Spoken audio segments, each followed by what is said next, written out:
Good morning, and here we are at the start of another week of Morning Manna. This week, really, we're starting a new series again. We're going to do a little series Monday to Friday, and the title of this series is Builder Upper.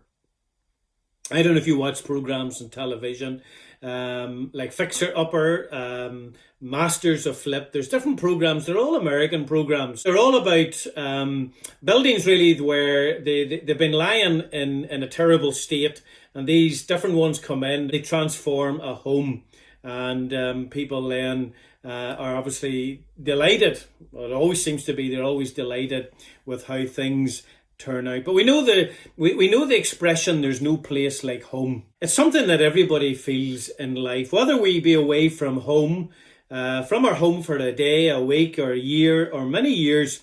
A place that we have called home at some stage in our life, it always seems to have an appeal to us, especially if the memories are good. For me personally, I think of the following places. I always laugh whenever people ask me, where am I from? They haven't realised that they've asked a question that's going to take a bit of time to answer. You see, I was born in County Donegal, born in a place called Ballyshannon. That is the place of my birth. And we as a family, we left there whenever I had just turned 7 years of age. Then we moved to a place called Manna up in County Tyrone. And 6 great years we were there for. I was introduced to cricket, to the game of cricket. And whenever checking cricket scores, I always want to see how Manna have done. But then whenever I was 13, we then moved to a place called the Dobbin, just outside Portadown. There I spent my teenage years. And it's the place where God convicted me of my sin as I became a Christian shortly after we had moved to the Dobbin. And in the years that followed, it was also that I met Heather, who is now my wife. And really, whenever we get married, we set up home in Rich Hill. It's where we had our first home and where our 2 girls grew up, having been born nearby in Craigavon Area Hospital. After 11 years of married life in Rich Hill, we then moved to Kilkeel, where I first pastored. And while I pastored there for 7 years, we lived for 9 years in Kilkeel. And from Kilkeel, we moved to Cullibackie. For 5 years, really, we lived there as I served with Coaching for Christ. Over a period of 7 years altogether, I was with Coaching for Christ in Ahaka. And then, 2 years ago, we moved to Tobermore, and this, of course, is where we now reside. I've moved around, really, and I've actually lived in 5 of the 6 counties of Northern Ireland. I've lived in 6 of the 9 counties of Ulster. The thing is this, if I'm anywhere and one of these places is mentioned in conversation, it catches my attention. I want to know what people are saying about that place. I want to know what is happening in that place. The other thing is this, when I return to these places, I want to see what they're like. I want to see what the houses that we lived in are like. Have they been looked after? Have they been cared for? In good shape? I want to see the churches that I've belonged to over all of these years. I want to see if there are any major changes in the towns or in the villages in which we have lived or in the road that we have lived along. As I think, particularly of the Dobbin, it's not a town, it's not a village. And if I'm in Manna, I have to confess, I want to go and see the cricket ground, the home field. It's hard to believe. I am 42 years away from Ballyshannon, 36 years away from Manna, 27 years away from the Dobbin. These places, they're all dear to my heart. And I'm sure it's the same with you if you've moved house or you've moved away from somewhere, especially the place of your birth. And I'm also interested in a place that is called Glendermot, which is just on the verge of the city of Londonderry, because it's where my dad grew up. Also interested in a place called Ballykelly, near Limavady, because that's where my mum grew up. And that's where my grandparents lived, and many's a day we spent in Ballykelly. You see, living in Shushan, Nehemiah was about 900 miles from Jerusalem. Nehemiah was a Jew.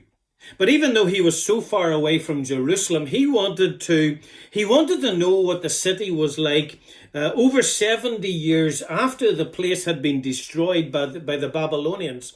As they had ransacked the place, we know that the Babylonians destroyed the place, and it was in 586 BC that they took the Jews into captivity. Nehemiah chapter 1 and verses 2 to 4, as we begin this series, Builder Upper, it tells us this, that Nehemiah says, Hanani, one of my brethren, came, he and certain men of Judah, and I asked him concerning the Jews that had escaped, which were left of the captivity, and concerning Jerusalem.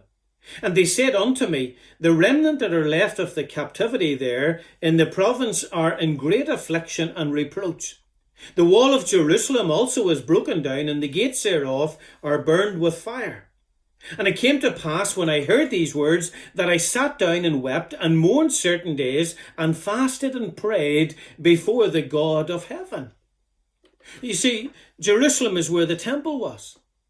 It was the place where they as Jews had come to worship the Lord. It was the centre of their lives spiritually. And when Nehemiah heard what it was like, what we see is that it left him heartbroken. But what did this heartbroken man do? Well, we see in verse 4. He says, when I heard these words, I sat down and wept and mourned certain days and fasted and prayed before the God of heaven. Spiritually, this nation of ours is being destroyed. The first challenge of this week is this. How is our heart about it all?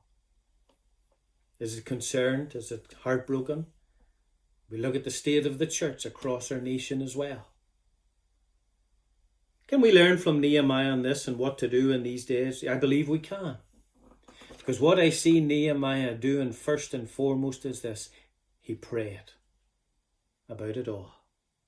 He poured out his heart to God. You read verses 4 to 11. Because there you see how Nehemiah was a man of prayer. Prayer, first and foremost, is where the answer lies to seeing a revival. Surely that's what we need. 2 Chronicles 7, verse 14.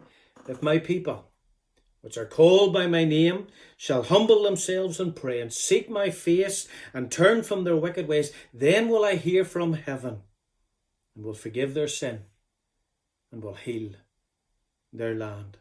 What I see in Scripture is that our real concern for the things of God, is shown if we be a people who cry out to him in prayer. That's what Nehemiah did. That's where it all started. And it's no different in the present day. Oh, may today we be a people who seek God, cry out to him, and see God turn things round and bring a revival to our land, to our nation, to our own community, and that we see God working in an amazing way. May we seek him today in prayer for all these things. God bless.